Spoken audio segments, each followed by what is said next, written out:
Pues buenos días, gracias por asistir. Como dije, me llamo Alejandro Recio. Ya mi introducción, soy paramédico de vuelo y de rescate.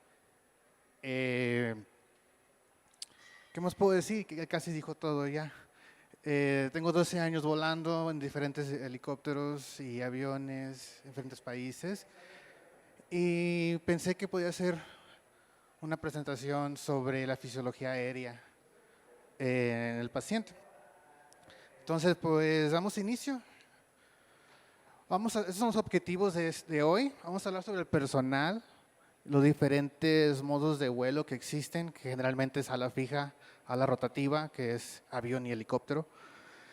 Indicaciones y contraindicaciones de transporte aeromédico, preparación del paciente antes del transporte aeromédico, y donde nos vamos a entretener un poquito más es en la fisiología aérea, leyes de gases, DET, y te voy a explicar qué es eso, y las hipoxias, igual como el monitoreo, la cultura y CRM. CRM también lo explico más adelantito qué es, pero es muy importante para la seguridad de la tripulación.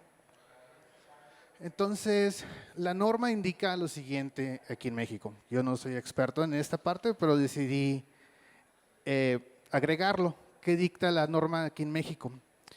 Pues debe tener ya sea un TAM, técnico de atención médica prehospitalaria, o personal de enfermería. Son para los traslados ya sean terrestres o aéreos. Pero si son intensivos, debe haber un médico, en este caso, que tenga un curso de manejo de paciente en estado crítico. Ahora, muchas veces me preguntan otros compañeros qué es la diferencia entre México y Estados Unidos, ya que tengo más experiencia en Estados Unidos. ¿Cuántos años de experiencia? ¿Qué se necesita? Y cosas así que decidí agregarlo. Por ejemplo, en Estados Unidos existe una acreditación que se llama CAMS. Ella dicta la norma de la industria. Ellos dicen cuántos años de experiencia un paramédico o un enfermero debe tener. En este caso, eso es lo mínimo que piden. Y ya ves como la norma mexicana no pide ni años, ni experiencia, ni nada. En Estados Unidos tampoco, no hay una norma federal. Pero cada estado de Estados Unidos dicta su sistema prehospitalario. Y luego ya cada empresa dicta sus estándares. En este caso, por ejemplo, el paramédico mínimo 3 años de experiencia, igual que el enfermero. Todos deben tener el proveedor de BLS, ACLS y algo de trauma, como el PHTLS y TLS. Otra cosa que me preguntan mucho, ¿qué es la diferencia entre un paramédico y un enfermero en Estados Unidos?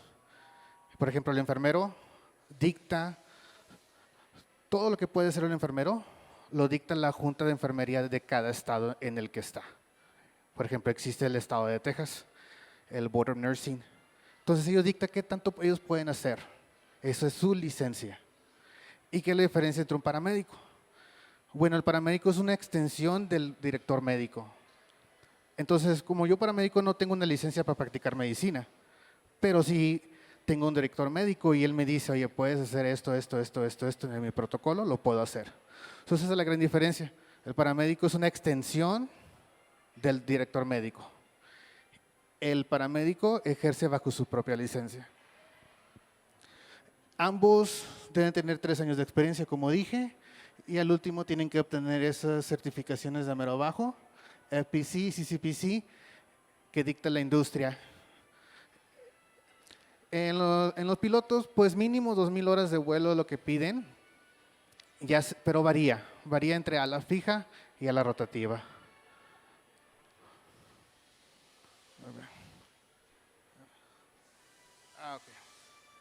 Ok, ahora vamos a ver los diferentes modelos de transporte aeromédico. Existe la ala rotativa, que significa helicóptero.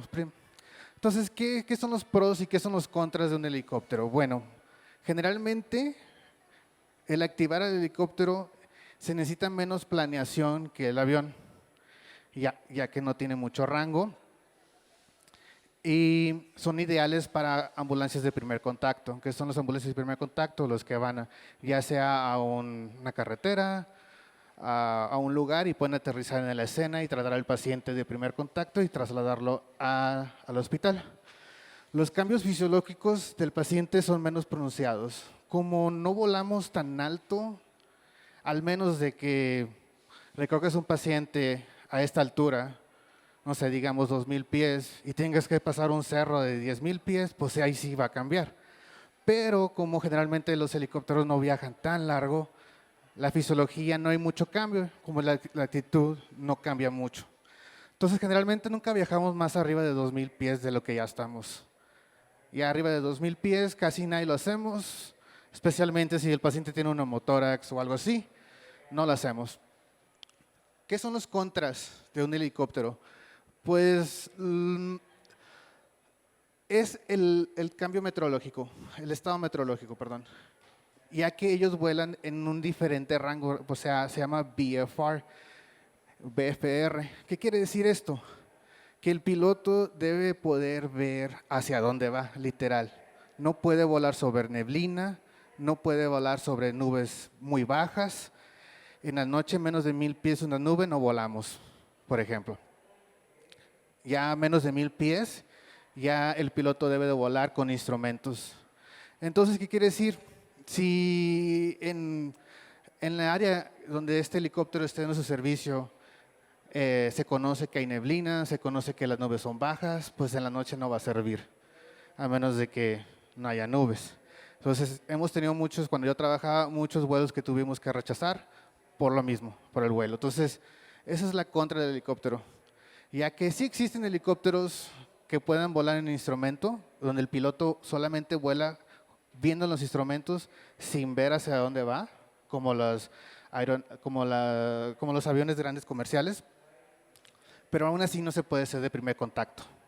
No puedes aterrizar sin ver hacia dónde vas en una calle, en una carretera. Entonces, esa es la gran contra, la gran contra de la ala rotativa.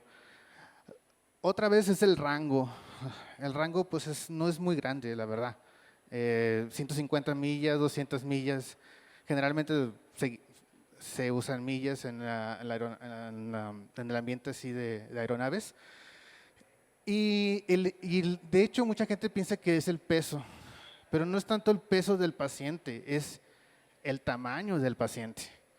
¿Me explico? Porque el peso se puede, por ejemplo, tenemos un helicóptero que cargamos 650 libras de gasolina. Podíamos poner 200 menos, 450, y todavía teníamos 90 y tantos minutos de vuelo. O sea, tenemos 200 libras donde podemos meter a alguien más grande.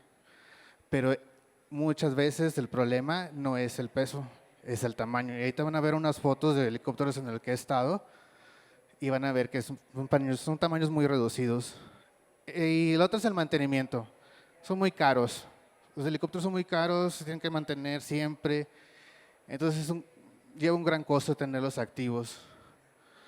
Por ejemplo, esta foto fue tomada en Irak. Está la foto arriba, es un Huey, son los que se usaron en Vietnam. Los famosos, si ves una película de Vietnam, son esos helicópteros. De hecho, esa fue la razón que decidí ir a Irak, porque nadie usa Hueys en Estados Unidos, solamente ellos. No sé si puedas ver que aquí son 3 literas, el maniquí va en el medio, pero nadie va a caber. ¿Quién crees que va a caber ahí? Muy apenas cabe la cabeza del maniquí. Ahora te imaginas una persona con chaleco, porque traíamos chalecos antibalas y toda la onda. Pues no. Esto lo que quería que el jefe voláramos, nuestra empresa quería que voláramos eso. Y pues obviamente no se puede. Terminamos nomás con una litera. Y aún así con una litera más el equipo, pues era muy, muy reducido. Era muy reducido. A ver. Este es otro, este es un Bell 407. Esta es una foto que yo tomé ahí en Texas. No sé si puedas ver que este es un simulacro, no es un paciente real. Es una niña, creo que de 16 años, 15, 16 años. Pero mira, o inclusive con la niña de 16 años, el monitor cardíaco lo tenemos como ver hacia un lado, porque no cabe. Entonces, imagínate a alguien de mi tamaño o más grande. Y la otra es la altura. No sé si miras que hay como una mochila naranja arriba. Así tengo el pointer aquí. Entonces, es mucho, te reducen mucho el espacio. Y estamos hablando del equipo, todavía falta el equipo. Este es el último, que es mi favorito. Este lo usábamos en el Golfo de México y en Surinam. Y está bien padre, porque mira, todo el espacio que tengo. Aquí teníamos, yo estaba en el lado izquierdo, o sea, hasta aquí primero. Mi TUM básico en el lado derecho, que también era rescatista de acuático, o sea, nadador. Y el de enfrente era el operador de grúa. Entonces estaba muy padre este helicóptero, pero carísimo, carísimo. Son carísimos y el mantenimiento, pues te vas a imaginar. Entonces, era una empresa de helicópteros dedicada solamente a pura cosa de helicópteros, entonces teníamos lo mejorcito de lo mejorcito. Y teníamos todo el espacio. Aquí parecía urgencia, estaba bien padre, pero no siempre se va a poder.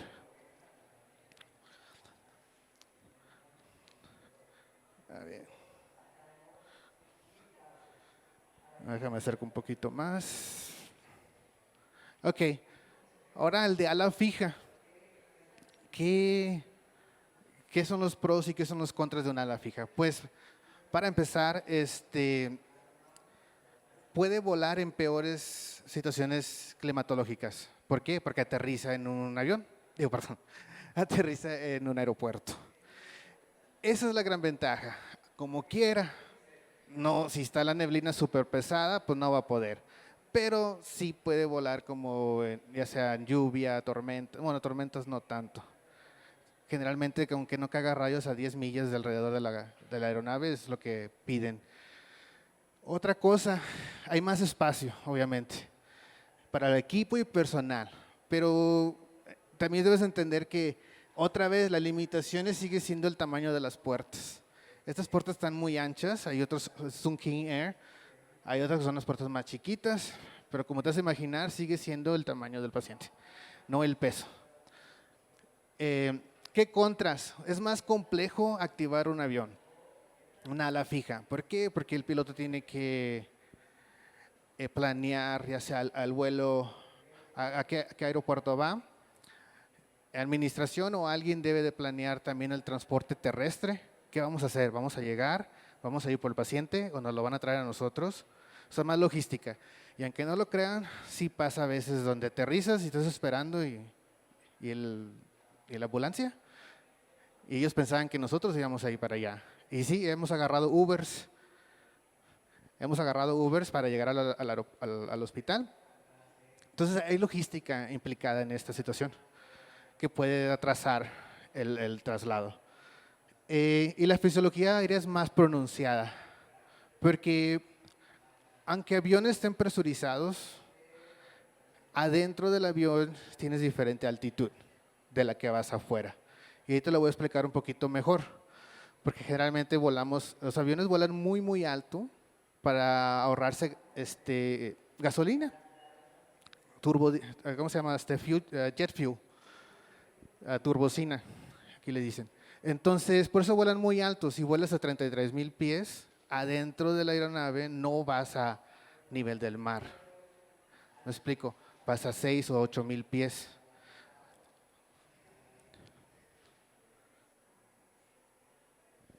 Ok, indicaciones y contraindicaciones. Esto generalmente casi todo el mundo lo indica. No hay muchos cambios entre el Comité de Trauma y el Air Medical Physician Association. No hay muchos cambios. Por ejemplo, emergencias cardíacas agudas, infarto del miocardio, clásico. Siempre queremos mover al paciente rápido. La otra sería emergencias quirúrgicas agudas también. Sobre todo de trauma, pacientes de trauma que necesitan algo quirúrgico. Lo único que salva es el traslado rápido. O sea, a mí no me gustaba, cuando yo trabajaba en Texas, decir que somos como un pequeño ER, urgencias. No es cierto. Sí somos, pero no somos. ¿Por qué? ¿A qué me refiero? La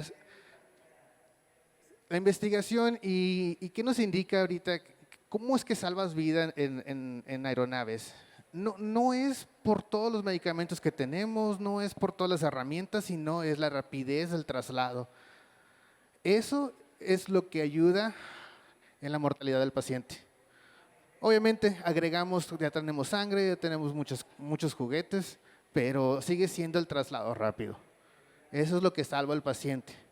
Y dejar al paciente es muy importante, en donde se va a poder, que le decimos allá, va a tener un tratamiento definitivo, definite treatment. O sea, ¿a qué me refiero? Dejarlo en el paciente, dejarlo en el hospital, el paciente, donde ahí se va a arreglar todo, no va a tener que cambiarse a otro hospital, X. Entonces, eso es lo más importante en las indicaciones. Emergencias neurológicas, un stroke, un CVA, todo eso, obviamente, tiempo es muy importante, ya entre más tiempo pasa, pues ya sabes que más neuronas mueren. En trauma tenemos muchas indicaciones, quemaduras, que necesita ir a un centro de quemados, un Glasgow menor a 10, que esté inestable hemodinámicamente, lesión, ahí no alcanzo a leer, estoy medio ciego, por eso no fui piloto. Lesión de médula espinal, fractura pélvica, eso es muy importante. En todos mis años he visto gente morir más por fracturas pélvicas. No sé si alguien ha tenido eso. No sé si es porque, pues sí, posible fractura pélvica y ya. Pero créenme, se te mueren. Puedes perder 2, 3 litros fácil. Entonces, como que los sensores a veces se apagan con ese tipo de fracturas de fémur y me ha pasado, no sé, que a mí se me han muerto pacientes más con fracturas pélvicas que nada.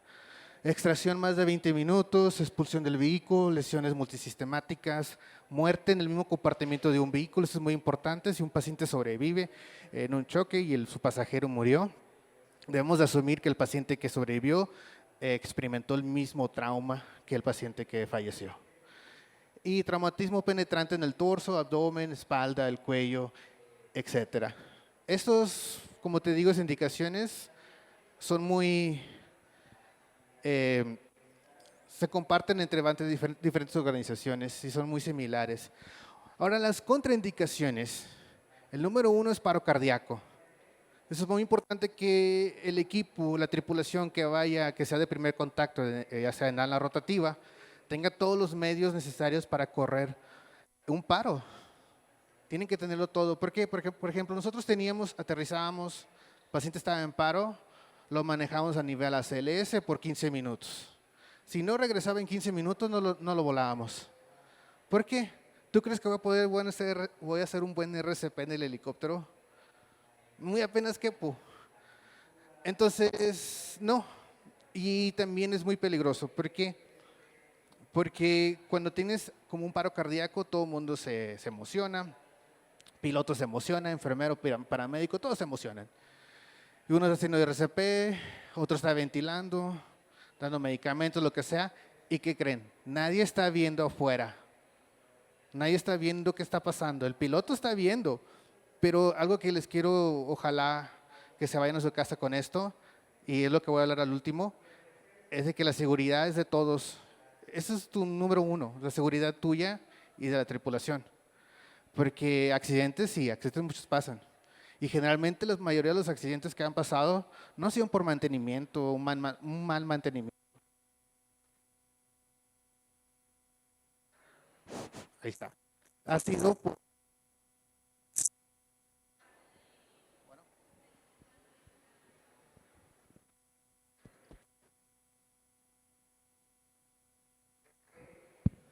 Ahí está, pues como que sí, como que no.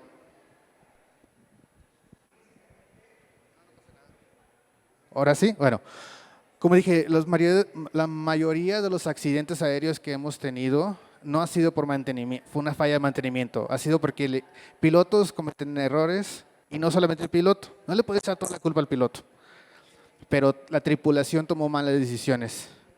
Por ejemplo, tenemos un paro cardíaco o sobre todo niños, eso sí, sabes, a nosotros nunca nos dicen niño tal, no, nomás nos dicen… edad y peso, trauma o médico, es todo.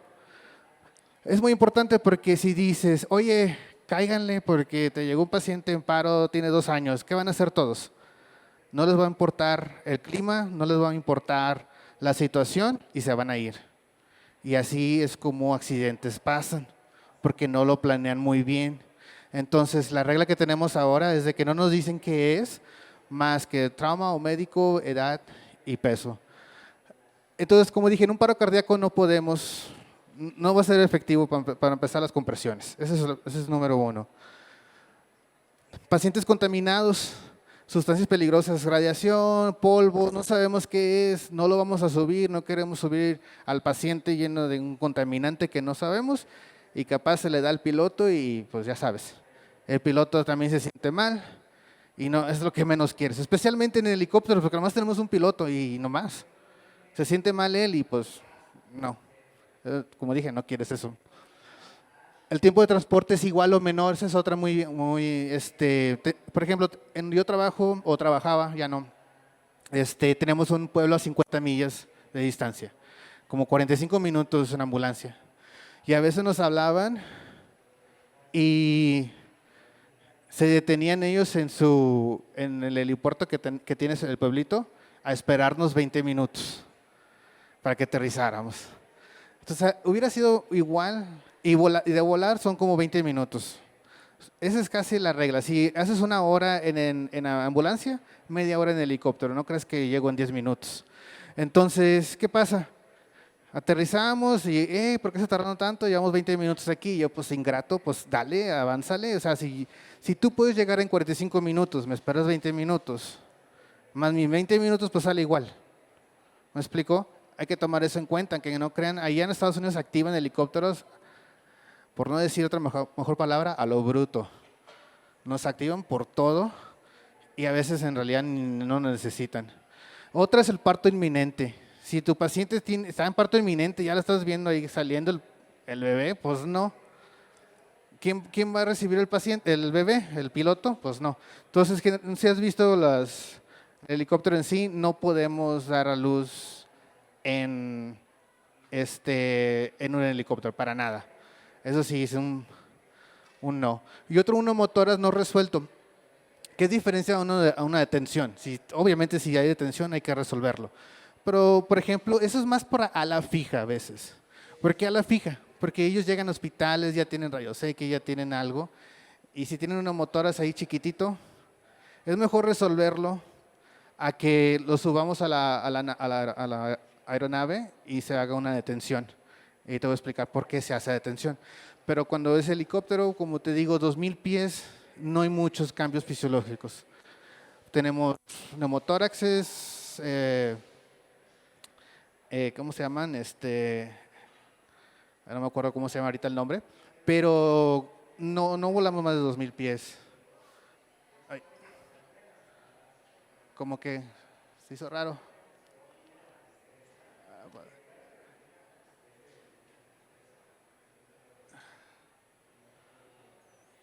Ok. Bueno, preparación del paciente. Si eres, ya sea tú, ambulancia, o si eres tú, hospital, lo que queremos de perdido mínimo 2 vías. Eso sí nos ayuda bastante. Y si hay un tipo de líquido, que no esté en vidrio, que sea de plástico de preferencia. Asegurar la vía aérea, eso siempre va a ser. No importa si eres de primer contacto o traslado, siempre hay que asegurar la vía aérea y anticipar la pérdida de la vía aérea en el vuelo. Por ejemplo, un Glasgow de 14, cuando llegué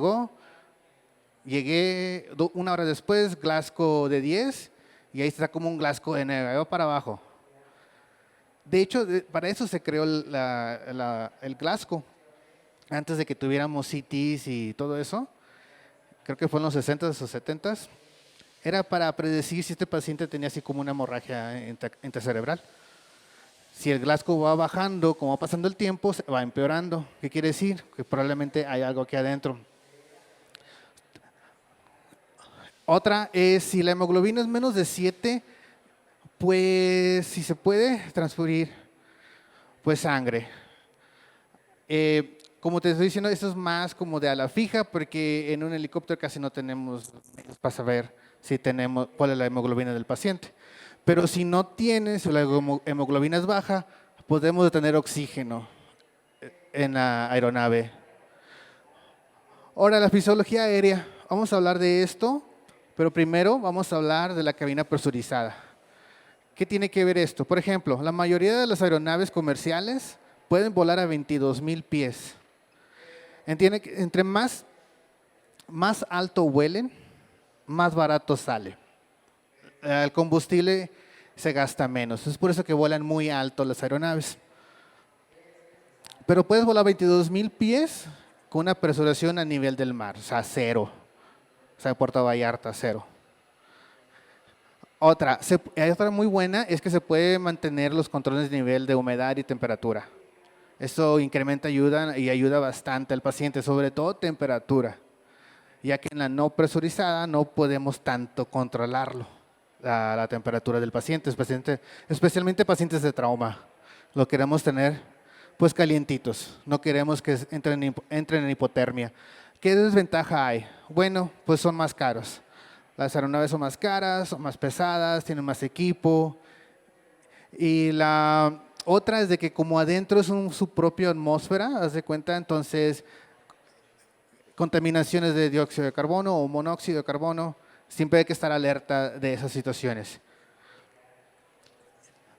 La de no presurizada generalmente es un helicóptero. El helicóptero casi no andes volando arriba de 10,000 pies. Está sujeta a los cambios fisiológicos a la altura que vaya el helicóptero. Y menor control de temperatura. No podemos controlar tanto. Podemos prender, si tienes suerte, tienes aire acondicionado. No todos los helicópteros tienen aire acondicionado. Tienes ventanitas con unas manitas que salen y te van dando aire. Así es como, especialmente en Texas, bueno, soy de Laredo, Texas, Nuevo Laredo, entonces imagínate qué tan caliente se pone allá. Entonces no tienes menos control de temperatura y de humedad. Ahora, ahora vamos a hablar un poquito de las descompresiones de la aeronave. Eso es para los que quieren un día tal vez volar. Cuando quieras emprender una carrera en esta onda, que quiero ser tripulante, paramédico de vuelo o enfermero de vuelo, siempre aprende fisiología, siempre aprende tu aeronave. Aprende las cosas del piloto. No estoy diciendo que seas piloto, pero aprende cositas. Por ejemplo, esto. Porque en los certificados como me certifiqué yo como paramédico de vuelo, vienen estos tipos de preguntas. Por ejemplo, una descompresión lenta. Descompresión lenta es cuando, pues, por X razón, la cabina ya no está presurizada. Si es mayor a 3 segundos, se llama descompresión lenta. Y es inadvertida, no te das cuenta. Esa es una de las más peligrosas porque no te das cuenta. Vas bien y de repente empieza a bajar como que me falta el aire, ¿no? Y no te das cuenta. ¿Qué pasa aquí? ¿Qué podemos hacer? Voy a usar oxígeno, así como nos dicen las aeromosas, ¿verdad? Usar oxígeno y tratar de bajar a 10,000 pies si es que no tenemos oxígeno. Esa está más. Esta es la más peligrosa porque como tú dices, es inadvertida. Sigue la descompresión rápida.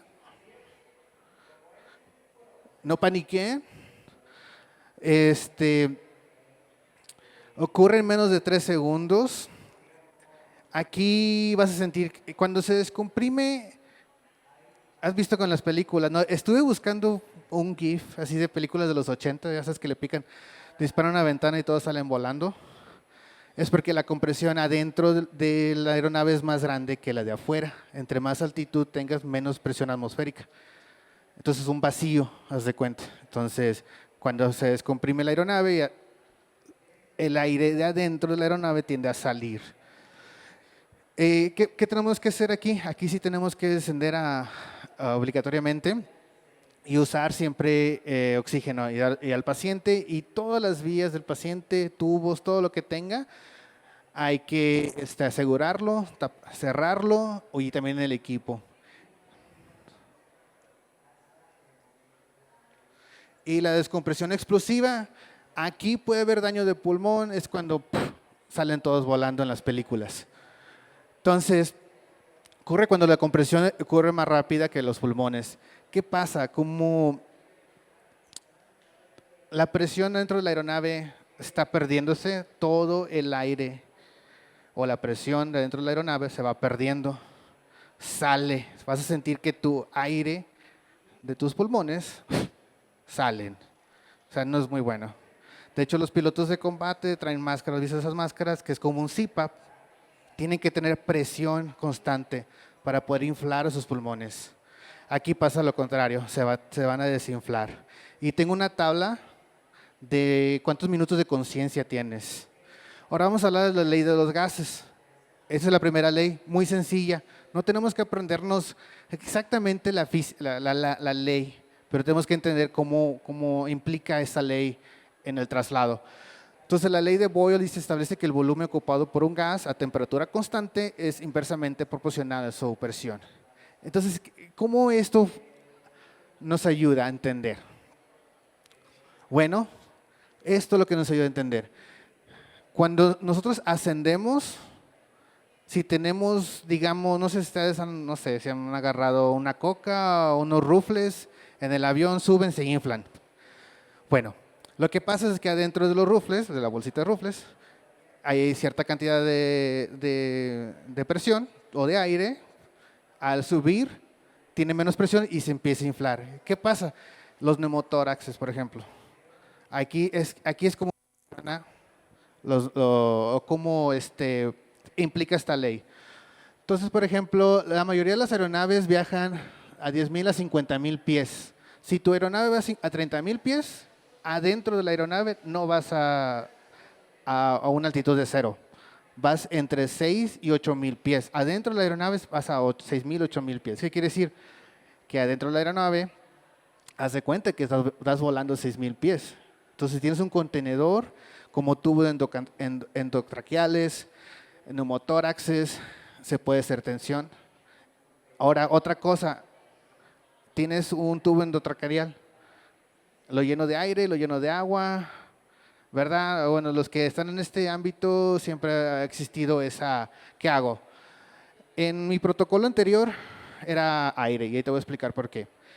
Ahora, algo muy importante, ves en la tabla, dice aquí, 0 altitud, la relación de expansión del gas es 1, o sea, es 1 a 0 de altitud. A 2,000 pies, 1.1, o sea, subió 10%, o sea, el volumen del gas subió 10%. A 8,000 pies, sube un 30%. ¿Qué quiere decir? Que todo contenedor, todo que esté encerrado va a expandirse hasta un 30%. Un neumotórax, por ejemplo, va a expandirse a 30%. Existe la posibilidad de eso. O sea, va a crecer un volumen de 30%. Este es lo que usamos para evitar cualquier tipo de lesión en el paciente con los tubos. Se llama Cufflator. Nosotros poníamos de 20 a 30 milímetros de mercurio de presión. No le poníamos agua al tubo, porque si adentro del tubo donde inyectas agua se va un poquito de aire, me explico, ese aire dentro del tubo también se va a expandir y va a causar presión. Entonces, de preferencia teníamos esto. Ahora vamos a hablar de la ley de Dalton.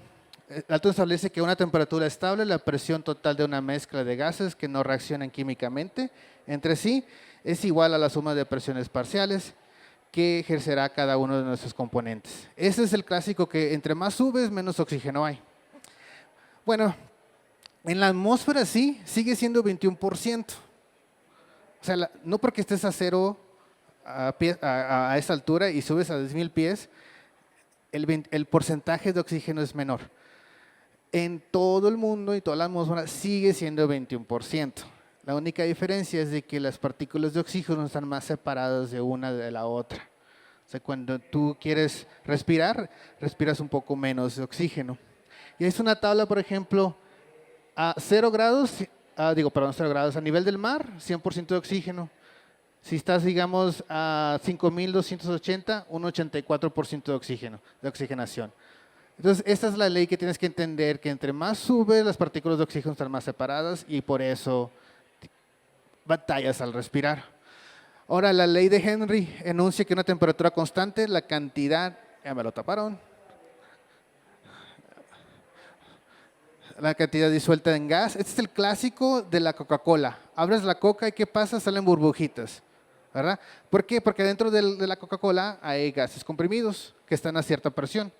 Descomprimes la coca y gases empiezan a salir. ¿En dónde vemos esto? Y lo vamos a ver en síndrome de descompresión. Si tienes buzos o tu paciente anduvo buceando, de preferencia que se tarde de 12 a 18 horas. Entonces hay que preguntar qué estaba haciendo este paciente hace una hora, porque si tu paciente anduvo buceando y se metió en un accidente, y si tú sin saber, pues puede pasar el síndrome de descompresión. Algo muy importante que se tiene que saber es de que a nivel del mar tenemos una presión, un ATM. Cada 10 metros de profundidad es otro ATM. Entonces, si el paciente nadó a 10 metros de profundidad, tiene 2 ATMs arriba. Si a 30 metros, cada 33 pies o 10 metros es un ATM. Entonces, hay que preguntar qué tan profundo anduvo este paciente buceando. Esto de lo que estaba hablando, se recomienda menos de 12 horas antes de ascender a gran altitud. ¿Qué puede salir mal? Bueno, pues tienes cefaleas, dolor de articulaciones, son las primeras indicaciones de que algo va a salir mal. Voy un poquito atrasado, pero bueno. Esta es la ley de combinada de gases, es muy importante la de Charles. Por cada 100 metros de altura pierdes un Celsius, 0.6. Entonces, entre más alto subas, más frío está. ¿Y por qué es tan importante? Porque tu paciente puede estar hipotérmico, especialmente pacientes que están en helicópteros, en la rotativa. No puedes controlar la temperatura muy bien. Y la última, Gay-Lussac, no tiene nada fisiológico, pero para tu equipo. Por ejemplo, si tienes un tanque de oxígeno en el sol, va a marcarte una presión muy elevada y vas a decir, tengo oxígeno. Agarras ese tanque, te lo llevas en el avión y ¿qué pasa? Ya a 8,000 pies no tienes tanto oxígeno. Entonces esa es como la Gay-Lussac entra en acción. Esos son los estresores de vuelo. Esto todo lo que te va a sentir, todo lo que pasa en la aeronave que a ti y el paciente sufre. Ruido, vibración, la fatiga, humedad baja, cambios de temperatura. Todo eso cansa. Mi jefe, como no volaba en Texas, pensaba que éramos flojos después de 3, 4 horas de vuelo y llegamos directo a la cama porque estábamos cansadísimos. Y se quedamos flojos, pero porque no sabe todas las condiciones que llevamos. En dolor oído, por ejemplo, si tienes, sobre todo si tienes mal de garganta, infección de oído, trata de evitar andar volando. El dolor oído afecta al descender. Y el dolor de muela, si tienes una muela picada, algo así, al ascender, te va a empezar a doler. Y no quieres tener esos estresores mientras tú vuelas. Esa es otra cosa que agregué, que son muy similares. Por ejemplo, como digo, no alcanzo a leer. Está muy chiquito. En el cráneo tienes neumocéfalo en ascenso. Si tu paciente tiene un neumocéfalo, hay que tratar de volar lo menos alto. Senos paranasales, el tórax, neumotórax en ascenso también. Y esto es, ¿te acuerdas que tienes esos estresores que siempre vas a experimentar? Estas son las cosas que tú puedes cambiar para que puedas tener un mejor desempeño. Se llama DET. No quieres estar tomando, por ejemplo, antihistamínicos, estimulantes que causan insomnio, temblores. Serían las drogas o nerviosismo. Que llegues a trabajar cansado, exhaustion, puede causar errores clínicos, dormitar. Todo eso afecta a la alteración del paciente. El alcohol, no puedes llegar crudo porque no llegues. Porque, no lo digo por experiencia, pero sí se siente gran diferencia. Tabaco. Ya sabes que el tabaco te puede bajar hasta de 8 al 10% la capacidad del oxígeno en la hemoglobina. Entonces va subiendo, menos saturación tienes. Y hipoglucemia. Siempre llévate un snack, llévate unos emperadores o algo, porque como estás siempre en vibración, créeme, Hasta pierdes peso, tanto que estás ahí. Ahora vamos a hablar de diferentes tipos de hipoxias. De 0 a 10,000, tu cuerpo lo puede manejar, ya sea incrementando la frecuencia cardíaca o respiración. De 10,000 a 15,000, ya las tareas cognitivas son más afectadas. De 15,000 a 20,000 tienes visión de túnel, ya no miras periféricamente, tienes cianosis, pensamientos más lentos. De 20,000 a 30,000 hay confusión mental e incapacidad. Esto es lo que estaba diciendo. ¿Cuánto es tu conciencia útil? Digamos, vas a 35,000 pies, descompresión explosiva, tienes de 30 a 60 segundos de conciencia útil. Entonces, si vas volando y se descomprime, agarra de volada el oxígeno porque tienes alrededor de 30 a 60 segundos. Y más de 40,000 pies, menos de 15 segundos. Entonces, tienes que tener conciencia de eso.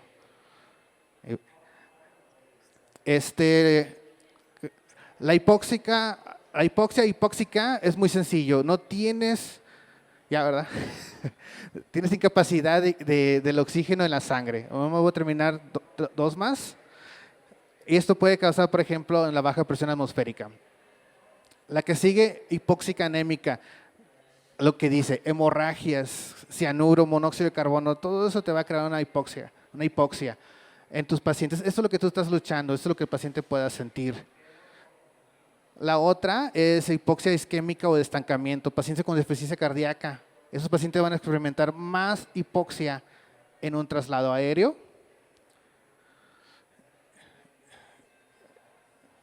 Hipoxia citotóxica, intoxicación por cinatos, intoxicación por monóxido de carbono, etílica. Esto va a impedir la bioquímica de la hemoglobina que funcione bien. Entonces, eso también va a afectar al paciente y a ti también. En el monitoreo, muy importante los ABCs, un capnógrafo, siempre un capnógrafo si tu paciente está intubado. De ahí en afuera, créanme que no hay gran diferencia. Si ya tienes experiencia en cuidados intensivos, es lo mismo, pero hay que siempre estar atento a los cambios fisiológicos. Y ya creo que voy a acabar, pero... La cultura, ¿qué me decía? Por ejemplo, ese es un maniquí de mi base. Hay que crear su propia cultura en tu base. Cada vez que llegamos en las mañanas, nos damos un escenario, 75 kilos y tenemos que calcular los medicamentos de ese paciente a 75 kilos, ya sea por RSI, que es intubación rápida, secuencia de intubación rápida, los medicamentos, todos los medicamentos que podemos usar en algo crítico se calculaban y todas las mañanas le dábamos. Y creo que ya lo último va a ser el CRM. CRM se usa mucho en el ámbito de aviación, que es antes de volar hay que hacer una planeación y que todos se comuniquen. Eso es lo más importante, de lo que quería hablar un poquito más, pero todos los accidentes aéreos que han sucedido es porque no hubo buena comunicación. El piloto no se comunicó, la tripulante no se comunicó con el piloto, algo pasó o los tripulantes, o sea, los paramédicos, enfermeros, vieron algo mal y no dijeron nada. Mientras el piloto cometen errores, los pilotos necesitan ayuda. Entonces, en fin, al inicio de turno siempre es un checklist, unas instrucciones de prevuelo, las condiciones meteorológicas, vamos a poder terminar este vuelo. Y lo último, instrucciones post-vuelo, comentarios y críticas. Esas son mis referencias y perdón por apresurarme en las últimas. Y si quieren, ahí está mi correo, pueden hacer escanear el QR y ahí está mi correo, ya sea para ser influencer un día, ahí me pueden agregar.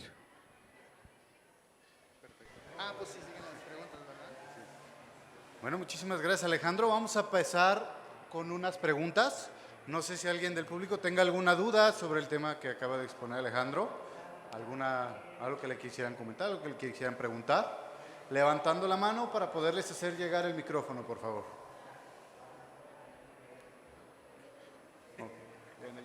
Yo tengo preparadas unas preguntas, Alejandro. No sé si me pudieras apoyar. Fíjate. ¿Qué perfil se requiere para hacer el trabajo que tú realizas? ¿Qué perfil? Así es.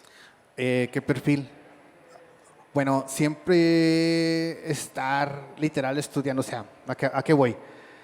Si miras cursos, como yo desde que empecé el 2006, vi cursos de traslado crítico, me fui a Nuevo México y estuve 2 semanas allá. Y desde allí agarré todo lo posible, ACLS, BLS, PAUL, mis instructor, di clases. Y otra cosa es de que pues, no tienes que tener miedo a ¿cómo se dice? A perder, o al failure, ¿cómo dicen failure? Porque vas a estar expuesto con personas de tu calibre o más altas, no sé si me estoy explicando. Vas a tener que volar con enfermeros, en mi caso como soy paramédico, volar con enfermero. O sea, no le puedo tener miedo al enfermero que tenga 15 años volando y yo apenas vas entrando, porque una vez que entras mucha gente se queda de por vida. Cuando eres nuevo, pues eres literalmente el nuevo.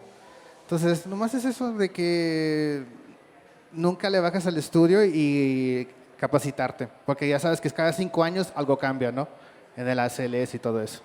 Ah, y esta cosa, ACS, PALS, BLS, PHTLS, indicaciones, algoritmos, préndetelo todo, porque no tienes oportunidad de andar viendo un libro o algo así, pero tienes que aprender todo. Perfecto. ¿Alguien alguna pregunta que desee hacerle a Alejandro? ¿Nadie? Perfecto. Pues yo tengo otra. ¿Tú crees que en nuestro país hace falta más infraestructura? ¿Tú que tienes la experiencia internacional? ¿Más infraestructura? Ah, híjole. Por ejemplo, experiencia así en México que he tenido, pues solamente estuve en un entrenamiento con grupos relámpagos en el Estado de México que tienen toda una flota de aviones, de helicópteros y de aviones. Pero la infraestructura, pues, creo que sí la tienen, pero como crecí aquí en México también, y como es por política, y como pasa en Nuevo Laredo, por ejemplo, con los presidentes municipales, llegan y hacen algo y nunca lo terminan, desafortunadamente. Y llega otro y tampoco lo termina.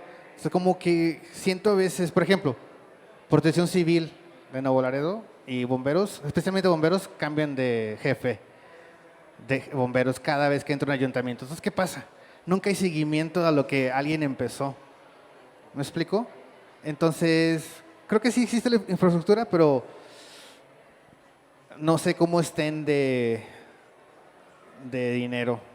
Porque es muy caro mantener una flota de helicópteros. Sé que aquí existe uno, el de SAMU. Nunca los he ido a visitar. Ah, existen 2. Nunca los he ido a visitar y me imagino que pues es todo el estado, no por municipio. Entonces, creo que sí existe, pero, o sea, batalla. O sea, Pues bueno, Alejandro, muchísimas gracias. ¿Podemos darle un aplauso a Alejandro, por favor? Antes que te vayas, Alejandro, por parte de Medical Expo, tenemos un reconocimiento para otorgarte. Por favor, ¿me pudieran proporcionar el reconocimiento para Alejandro? Aime, ¿me pudieras proporcionar el reconocimiento, por favor? Perfecto. Y agradecer que estés aquí con nosotros, que estés en esta ponencia, tu gran trayectoria, todos estos años de experiencia que se tiene que resumir en tan poco tiempo, la verdad es muy difícil, lo entendemos, y todo el conocimiento que tienes, y gracias a ti, muchas personas han podido tener a su ser querido a un lado, poder tenerlo nuevamente, y nuevamente te queremos agradecer con un aplauso.